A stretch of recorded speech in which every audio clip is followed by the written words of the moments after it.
All right, guys, welcome back. Joining us virtually, we have attorney Alex Stanford. Good afternoon, Alex. How are you?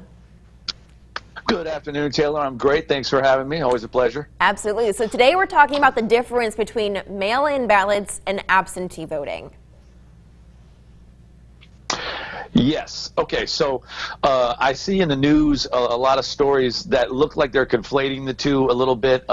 While it is true that absentee voting is done by a mail-in ballot, mail-in voting is where a jurisdiction submits ballots through the mail to every registered voter, regardless of whether or not you want one. It's basically saying you can do the voting by mail.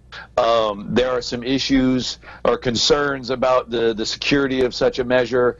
I know that's a hot issue, but absentee voting is where a state says, okay, we're going to make a special dispensation for people who qualify, and those people can then ask for a ballot to be sent to them, and then they can mail it in. And so it is a mailed-in ballot, but it is not mail-in voting. It is an absentee vote done via the mail. So they're not exactly the same thing with respect to what the issues are. I don't think anyone is saying absentee ballot voting is bad. They're just saying that to make an election entirely accessible through mail-in voting is a security issue. That's one of the things going on.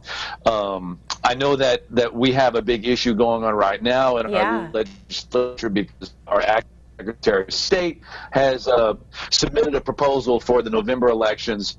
And to really discuss that, we have to kind of talk about what really happened with all that. Well, we had obviously, we're in the middle of the pandemic, and so we had some elections coming up or that happened in the summertime, and there were concerns on how do we do this safely.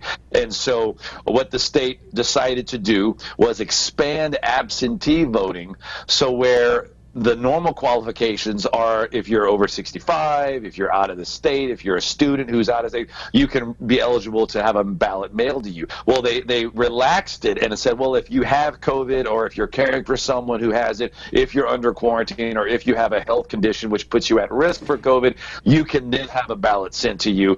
That's not something that's normal course of an election. So that's what we did for the summer voting.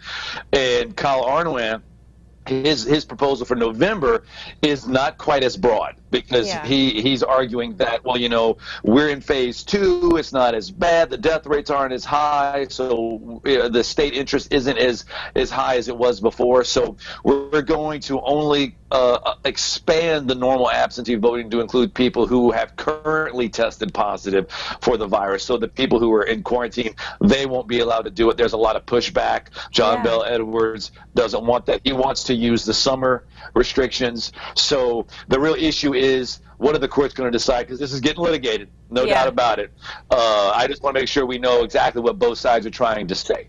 Wonderful. Well, Alex, you explained it perfectly, and you explained you always explain it wonderfully for us. You make it so easy for us to digest. And I'm sure we'll be talking about this again in another legal segment with you. So, guys, if you want to rewatch this and get a recap of what we just discussed, visit kadn.com. But let's go ahead and check in.